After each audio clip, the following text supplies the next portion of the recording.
Hi there. Sorry, it's been a little time since I asked the questions, and thanks to everybody for the questions that you did ask me. It was all concerning myself getting my video presentation skills up to speed. We had some technical issues, so it's taken a while, so I do apologise about that. But thanks so much for the questions that you've all asked. I don't think I'll be able to answer them all today. Maybe we can have a follow-up session, but I'd like to take some of the serious questions that you asked initially, and then go on to maybe some of the fun stuff later. So the first serious question comes from Paul Bernard of the Harmony Network. Thank you, Paul. Paul asks, can you tell us how many rabbits there are in Malaysia and how come? Thanks, Paul. Well, as of yesterday, there's 18,432 recorded rabbits in Malaysia. Including the giant Redang rabbit, which is one of the islands off the east coast, and those rabbits grow to approximately the size of a medium-sized kangaroo. So thanks, Paul. Thanks for that question. I hope that you are now a little bit more aware. Next question comes from Stephen Gray. Thank you, Stephen. How on earth did Wales win the Six Nations Championship? For those guys who don't know, this is a rugby tournament that Wales, where I come from, we won the tournament. Well, it's just class. Form is forever, guys, so that's why Wales won. But if you want further information, hit me up and I'll give you a technical reason. So moving on, Steve Jordan. Hey Steve, how's it going? Steve Jordan from the Mover magazine. Great read. One of the best magazine in the moving and mobility industry, I would suggest. So Steve asked a searching question, which was, what will it take for the industry to stop screwing itself by chasing prices down all the time? So Steve asked the question. Mark Moose, Mark came in and asked, he says this with nothing after it. So thanks, Mark, for your insight there. Viva van Bokkel of Vormen International came in and suggest we talk to Fred Delahaye. Fred has a Ask Fred Friday questions when on through LinkedIn, which you can see. So Fred, I'm going to ask you that question for Friday, so if you could answer that question, but I'll have a stab at it for the moment. So stop screwing itself by chasing prices down all the time. Well, Steve, I suppose what we've first got to identify is, when we're talking the industry, how does that change as a challenge? What are we talking about the industry? Are we talking about prices to corporates, prices to RMCs, prices to the individual? I think there's a big question there. And I don't have a magic pill, but what I suggest, and maybe if we look at some of the larger corporate or RMC business, I think we've got to change the game to a certain extent. We've got to change how these companies go out to RFP to a certain extent, or pricing in general. And technologies should be a big play of how we are pricing these opportunities. But we've got to educate, and I know people don't want to hear that we should have to educate our clients, but I do believe we have to educate them for sustainability, if nothing else. And ultimately, if prices continue to spiral downwards, then moving companies go out of business. So that's not sustainable. But it's easy for us to say that because we're in the industry. But if you're a customer and someone offers you 8 and the other person offers you 12 and you can't differentiate the difference, then I can understand why the customer would buy at 8. So education is an important part of, what are the components, pricing components of a move, and how do we articulate that? And I think we've got to be better as an industry. Maybe we can reach out to associations and others for this, but of how should an RMC go to bid, how should a corporate go to bid on international pricing, and we need to be able to explain why we're pricing and how we're pricing. I do get frustrated that so many times that an agent comes back to me and says, oh, we've got this extra cost now and this happened, and we're all movers, we understand what goes on, but ultimately I don't think we're good enough at explaining and substantiating that. And I know people get frustrated by auditors, but I understand why they're there, because I think, maybe to your point, Steve, we say, well, we'll win it and we'll figure it out, and then we have a problem. So without doubt, we've got to be better at how we're going to market, and we've got to hold people accountable, and maybe we've got to share more stories of exactly how this should be. But technology and the pricing machines that are out there and dynamic pricing is the way to go. It's just we've got to have a better story to tell so that our customers can get excited by how they go through a request for pricing, as opposed to a spreadsheet analysis, which we all know doesn't ever really work. So not a full answer there, Steve, but great question, and I'll be interested for anybody else to come in and see, and maybe Mark, you could elaborate a little bit on what you were talking about. But the best I could do for the moment. Fred did come in. Sorry, by the way, Fred Delahaye, and say that he's always here. So Friday, Fred, look forward to your answer on that question. Okay, a question from Mark Oakeshott. Thanks, Mark, for posting this question. Mark is a consultant to the industry with great experience, and he's based in. Sorry, I shouldn't be speaking about Mark. I should just answer your question. But anyway, he's based in the US. He's from the UK originally. So Mark asks, best model for moving company in 2021, asset-based or asset-light? Well, a great question, and again, I think it's very subjective to who are you as a company, where are you located, what is your market like, what are your passions in some ways, meaning, if you're an operator and you love the whole experience of being in the home, doing the full operation, the pack, the load, the deliveries, etc., then by all means, I think an asset-heavy, asset-based operation. And when we talk about assets in this instance, I'm really alluding to moving trucks, warehousing, operational assets. That's what you want to be involved in. Where to go, and I think if the marketplace is there and there's enough business, you're gonna make your money that way. Why not? I think what's happened in recent years is certain marketplaces have not dried up, but definitely the volumes have decreased. So if you've got fleets of trucks, large warehousing, but the business isn't in your area, then I think it's going to struggle. So then you're going to look farther afield. Maybe you're going to work for Move Management or RMC companies or things like that, and have a larger spread. Then you're going to have to use a supply chain, which again, other companies have gone totally asset light to a certain extent. They're more flexible. They can be anywhere you need them to be. They manage a supply chain, but of course, to a certain extent, people say, well, you can lose control. So I think you've got to ask your questions. What do you want to do? What is your passion within the industry? What is your marketplace like? And then it's a gut call, I suppose.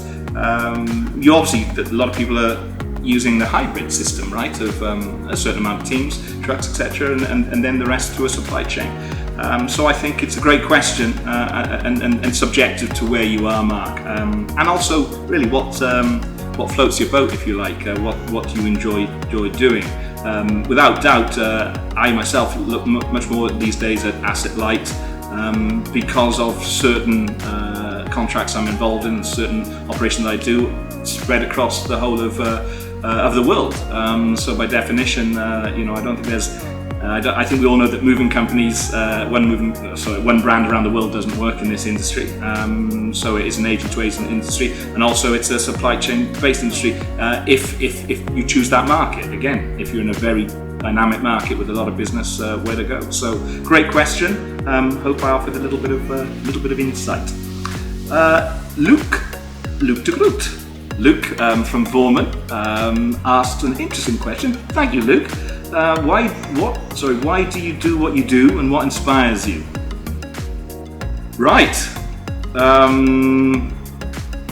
Bit of a profound question there, Luke. But yeah, why do I do what I do?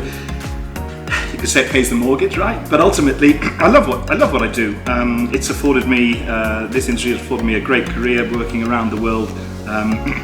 I get a huge kick out of dealing with my agent collaborators around the world, dealing with serving our customers, and I just think it's a fascinating thing to be involved in. So, and I know it's tough times at the moment, but global mobility, or mobility in general, I think is healthy for the world. I think it breaks down borders. I think as companies go into other markets, a lot of problems in the world are ignorance. And I think as people start to work together and come together, I think it only can be a better place. And I believe in our industry we facilitate that process of people moving around the world.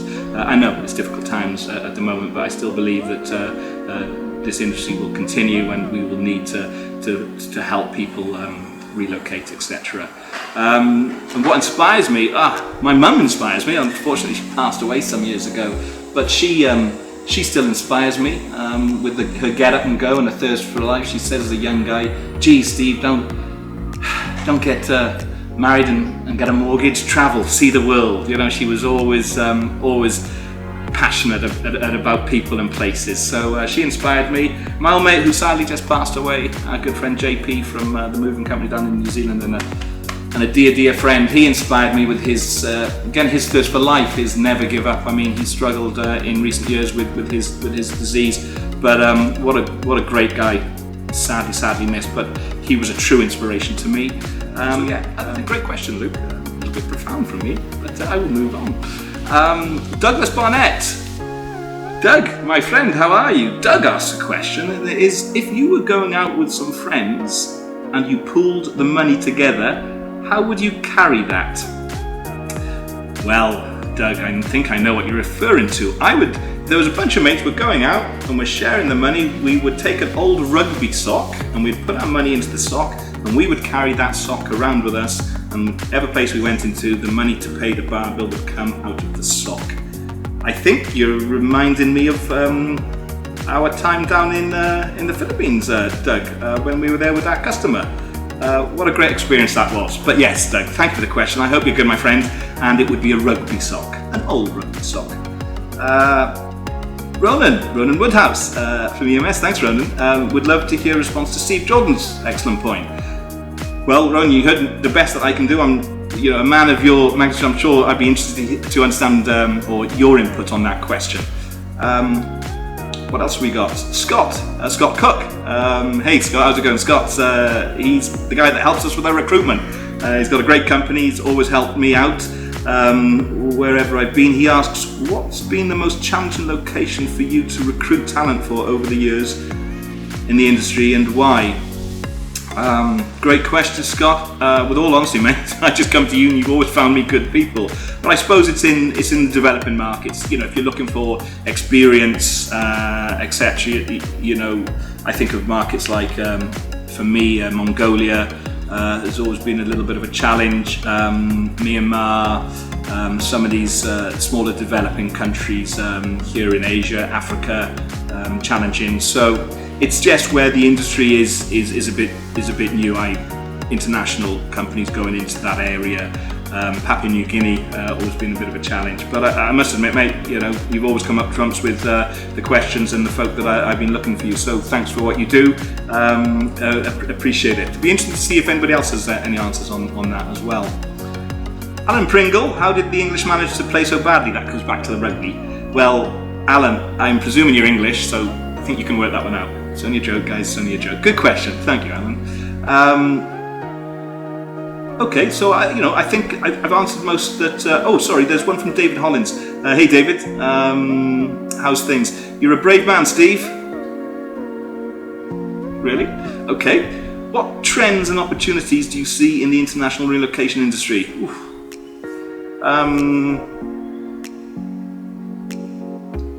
Tough one. I think some of it goes to some of the earlier questions of where are we going as industry, as moving companies. Are we move managers? Are we a full asset-based moving company? Who are our customers? I think it really depends, David, again, what segment of the market you're in. If you're a mover that's primarily domestic mover, these are great times, right? I know in certain countries, stamp duties, the government have been encouraging people to continue on so they've lowered certain taxes and thresholds. So there's, I know in the UK, for example, a massive amount of domestic moving. So companies are having their best months ever through domestic moving. Who would have thought? So that's a trend that I see. And also I believe that because of this pandemic, I think some people who've lived in smaller apartments in downtown areas where they had the theatre, they had the best restaurants, they're right in the middle of the city. When you're being cooped up in your apartment for over a year and a half because of the pandemic restrictions, I know, because I've been involved in moves, that people are saying enough of this. And why did they live down their convenience? They had their club, they had the best restaurants, they didn't spend much time at home, it wasn't necessary. Now I think after spending so much time at home that these people are starting to leave the city. They're looking for places outside of the city, more rural, where they can have a larger place, they can afford to buy a larger place, and maybe have a different type of lifestyle. So that's a trend at the moment. I think that will curtail after a certain amount of time, but definitely domestic moving and people moving to larger places in not so densely populated areas is something that's happening.